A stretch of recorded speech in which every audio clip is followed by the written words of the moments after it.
வணக்கம், நான் உங்கள் அபிஜித். ஈழத்தில் நடந்த போராட்டங்கள் குறித்தோ அல்லது ஈழத்தில் இன்று வாழ்ந்து கொண்டிருக்கக்கூடிய தமிழக மக்கள் குறித்தோ அல்லது இந்தியாவில் தஞ்சம் புகுந்து வாழக்கூடிய நம்ம தொப்புள் கொடி உறவுகள் ஈழத்தமிழ் சொந்தங்கள் குறித்தோ இங்கே இருக்கக்கூடிய திராவிட அரசாக இருக்கட்டும் இல்லை மத்தியில் இருக்கக்கூடிய தேசிய அரசியலை பேசக்கூடிய ஒன்றிய அரசாக இருக்கட்டும், இது ரெண்டுக்குமே ஒரு நேர்மையான அரசியல் நிலைப்பாடு அப்படின்றது இன்று வரைக்குமே கிடையாது. அவங்களுடைய தேர்தல் நேரங்களில் இருக்கக்கூடிய லாப நஷ்டத்தை கணக்கில் வச்சுக்கிட்டு தான் இந்த ஈழ அரசியல் குறித்து பேசுவாங்க அல்லது பேசாமல் கடந்து போவாங்க. சில நேரங்களில் எதிர்த்தும் இவங்க அரசியல் பண்ணுவாங்க. இது எல்லாமே முழுக்க முழுக்க அரசியல் நிலைப்பாடு தானே தவிர இவங்களுக்கு ஈழத்தமிழ் உறவுகள் குறித்து எந்த விதமான அக்கறையும் கிடையாது.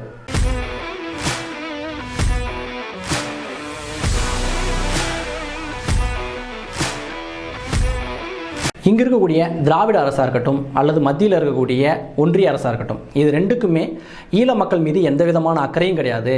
அவங்களே வெறுமனே அரசியலுக்காக மட்டும்தான் கையாண்டுட்டு இருக்காங்க அப்படின்றதுக்கு ஒரு மிக சிறந்த எடுத்துக்காட்டு இன்று வரைக்குமே தமிழகத்தில் தஞ்சம் புகுந்து வாழக்கூடிய நம்ம ஈழத்தமிழ் சொந்தங்களுக்கு அகதின்ற அங்கீகாரத்தை கூட இந்த இந்திய ஒன்றிய அரசு கொடுக்க மறுக்குது.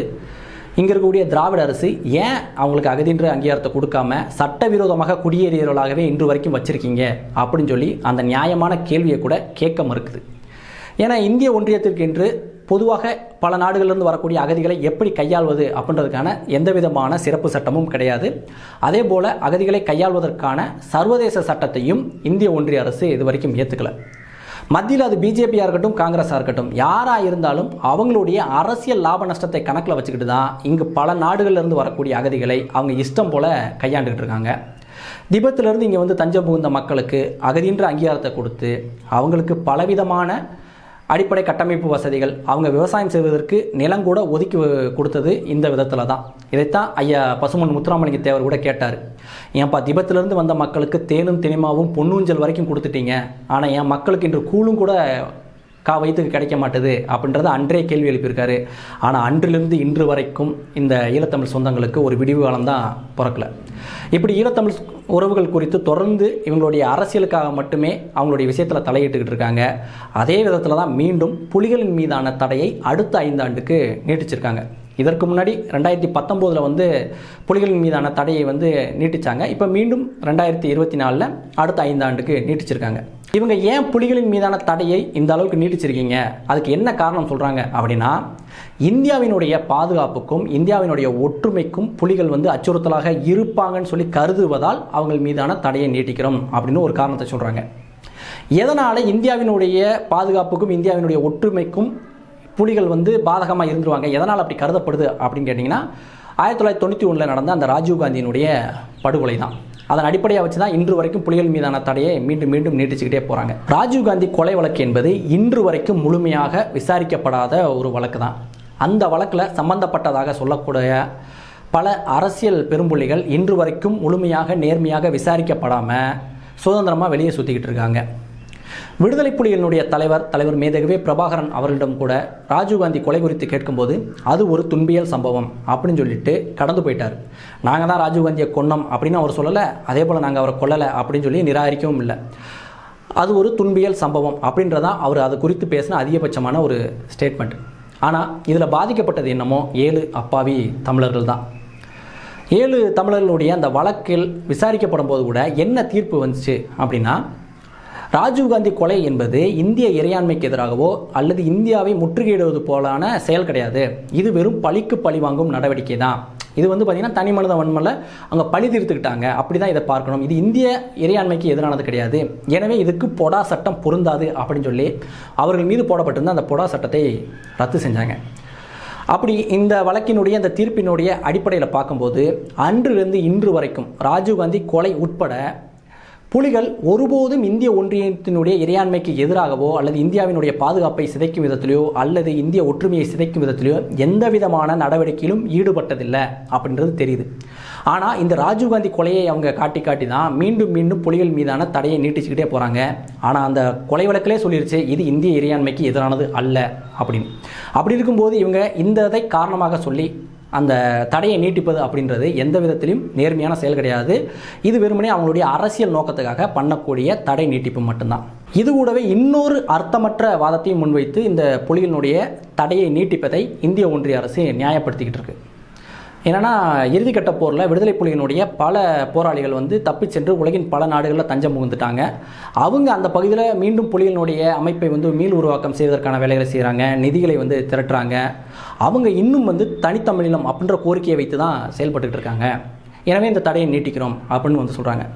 இதில் எந்த விதமான நியாயமும் கிடையாது. ஏன்னா ஒரு தேசிய இனம் அவங்களுக்கான நாடு அடைவதை எந்த ஒரு அரசாங்கமும் குற்றம் சொல்ல முடியாது. அதனால தான் அதை தேசிய இனம் சொல்கிறோம். எல்லா தேசிய இனத்துக்கும் நாடு அடைவதற்கான உரிமை என்பது இருக்குது. அதைத்தான் சர்வதேச சட்டமும் சொல்லுது. ஈழத்தமிழ் சொந்தங்களுக்கும் அவங்களுக்கான நாடு அடைவதற்கான அனைத்து உரிமையும் இருக்குது.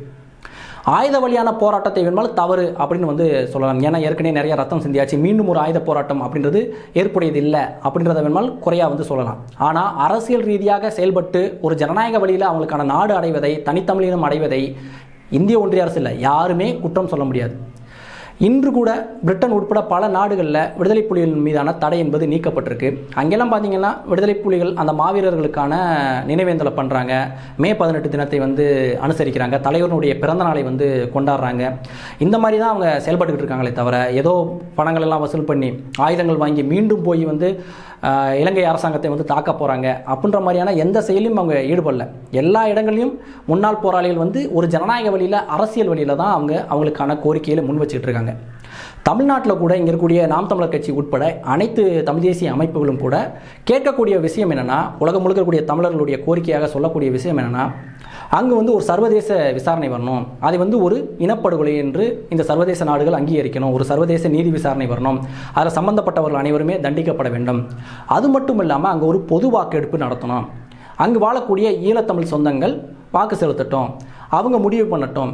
அவங்க வந்து சிங்களர்களோடு சேர்ந்து வாழ்கிறாங்களா இல்லை தனித்தமிழ் ஈழமாக அவங்க வாழ்கிறாங்களா அப்படின்றத அவங்க முடிவு பண்ணட்டும்.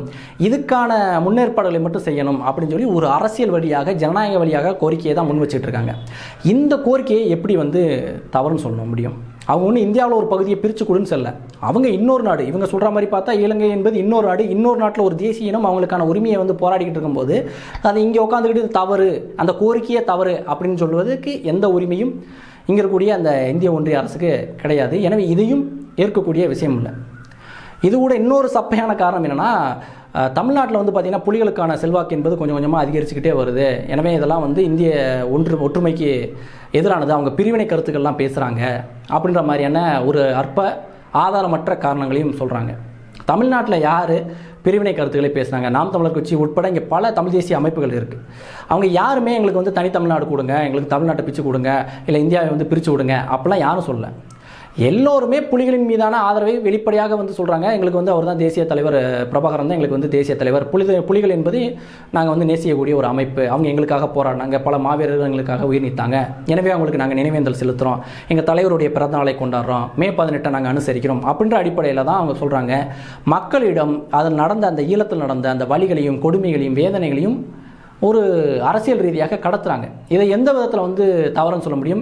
இப்படி இருக்கக்கூடிய செல்வாக்கை எந்த விதத்தில் தவறுன்னு சொல்ல முடியும்? இப்போ புலிகளுக்கு ஆதரவாக இங்கே ஒரு ஆயுதக்குழு வந்து உருவாகுது. அந்த ஆயுதக்குழு வந்து இங்கே சின்ன சின்ன தாக்குதலில் ஈடுபடுறாங்க அப்படின்னு சொன்னால் அதை வந்து இறையாண்மைக்கு எதிரானது அப்படின்னு வந்து சொல்லலாம். ஆனால் அரசியல் ரீதியாக இங்கே வந்து ஒரு மேடை போட்டு பேசுவதையோ, அரசியல் ரீதியாக ஜனநாயக நீதியாக ஆர்ப்பாட்டங்கள் செய்வதையோ, இல்லை உள்ளரங்குகள் கூட்டம் போடுவதையோ எப்படி வந்து தவறுன்னு சொல்ல முடியும்? அது மட்டும் இல்லாமல் நீதிமன்றமே சொல்லிருச்சு, தடை செய்யப்பட்ட இயக்கத்துக்கு வாய் வழியாக அதாவது பொருள் உதவி அந்த மாதிரி இல்லாமல் ஒரு வாய் வழியாக கொடுக்கக்கூடிய ஆதரவு என்பது தவறு கிடையாது அப்படின்னு சொல்லி நீதிமன்றம் சொல்லிருச்சு. இங்கே நடக்கக்கூடிய எல்லா ஆதரவு என்பதும் சட்டத்துக்கு உட்பட்டு தான் நடந்துக்கிட்டு இருக்கு. அப்படி இருக்கும்போது அதை எப்படி நீங்கள் தவறு சொல்ல முடியும்? இந்த மாதிரி எந்த விதமான நியாயமும் நேர்மையும் மற்ற 3 காரணங்களை சொல்லி மீண்டும் புலிகள் மீதான தடையை இந்த இந்திய ஒன்றிய அரசு நீட்டிச்சிருக்கு. அது காங்கிரஸ் வந்தாலும் நீட்டிக்கும், பிஜேபி வந்தாலும் நீட்டிக்கும். நாளைக்கு தமிழ்நாட்டிலிருந்து நம்ம ஸ்டாலின் போய், அப்படிலாம் நடக்காது, ஒருவேளை அப்படி நடந்தாலும் கூட ஸ்டாலின் போய் பிரதமரானாலும் புலிகள் மீதான தடையை நீட்டிக்க தான் போகிறார். ஏன்னா இவங்களை பொறுத்த வரைக்கும், இந்த இந்திய ஒன்றிய அரசினுடைய அந்த உளவியலை பொறுத்த வரைக்கும் ஈழம் என்பது அவங்களுக்கு ஒரு அரசியலுக்கான ஒரு விஷயம் தானே தவிர, அதை வந்து அங்கே ஒரு மக்கள், அந்த மக்களுக்கு ஒரு வாழ்க்கை இருக்குது, அவங்களுக்கும் இங்கே வாழ்வதற்கான உரிமை இருக்குது அப்படின்ற ஒரு மனிதாபிமான அடிப்படையில் கூட அவங்க பார்க்கவே மாட்டாங்க. வெறுமனே அரசியலாக மட்டும்தான் பார்ப்பாங்க அப்படின்றதுக்கு இப்போ நடக்கக்கூடிய அனைத்து நிகழ்வுகளும் சான்று. இதில் இந்த திராவிடம் தேசியம் அப்படின்ற வேறுபாடு கிடையாது. எல்லோருமே இங்கே தமிழர்களுடைய உரிமைக்கு எதிராகத்தான் செயல்பட்டுக்கிட்டு இருக்காங்க. இதுதான் என்னுடைய கருத்து. இந்த வீடியோ சம்பந்தமான உங்களுடைய கருத்துக்களை கமெண்ட்ல தெரிவிங்க. என்னால் முடிஞ்ச பதில்களை நான் சொல்கிறேன். வீழ்வது நாமாயினும் ஆள்வது தமிழாகட்டும். நன்றி.